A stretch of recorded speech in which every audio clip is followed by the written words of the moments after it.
আজ আমি বানাবো চালতার আচার। চালতার আচার তৈরি করার জন্য আমি সব চালতা কেটে ছাড়িয়ে নেব।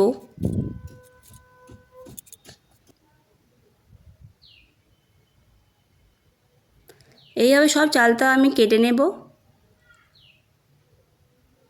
তারপর শিলনোড়ায় থেতো করে নেব যাতে চালতার কষ বেরিয়ে যায়, মিষ্টি সহজে চালতার মধ্যে ঢুকে যায়। তারপর কড়াইয়ের মধ্যে দেব আমি জল।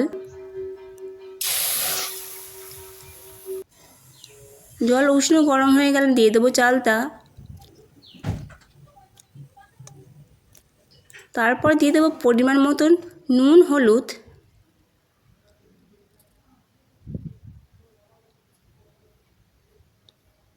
তারপর নাড়িয়ে দেব। এইভাবে নাড়িয়ে দেওয়ার পরে আমি দিয়ে দেব ঢাকা। ঢাকা দিয়ে আমি কিছুক্ষণ সিদ্ধ হতে দেব।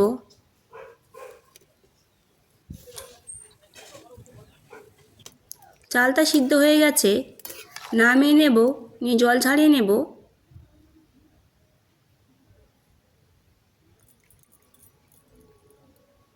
কড়াইয়ের মধ্যে দেবো আমি শুকনো লঙ্কা, ধনে, জিরে, মৌরি।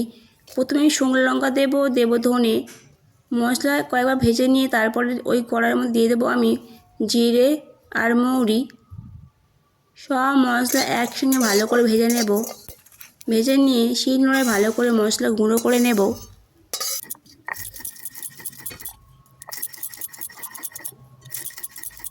মশলা গুঁড়ো হয়ে গেছে, তারপর নেব গুড়। গুড় কড়াইয়ে দিয়ে একটু জল দেবো যাতে সহজেই গলে যায়। গুড় গলে গেছে, অন্য একটা জায়গায় আমি নামিয়ে রাখবো। তারপর কড়া ভালো করে ধুয়ে নিয়ে কড়াইয়ের মধ্যে দেবো আমি তেল, কয়েকটা শুকনো লঙ্কা ফোড়ন। তারপর দিয়ে দেবো চালতা। তারপর কয়েকবার নাড়িয়ে দেব। দিয়ে দেবো পরিমাণ মতো নুন, হলুদ। তারপরে গুড় দিয়ে দেব। গুড় দিয়ে আমি ভালো করে নাড়িয়ে দেব। দিয়ে দেব মশলা।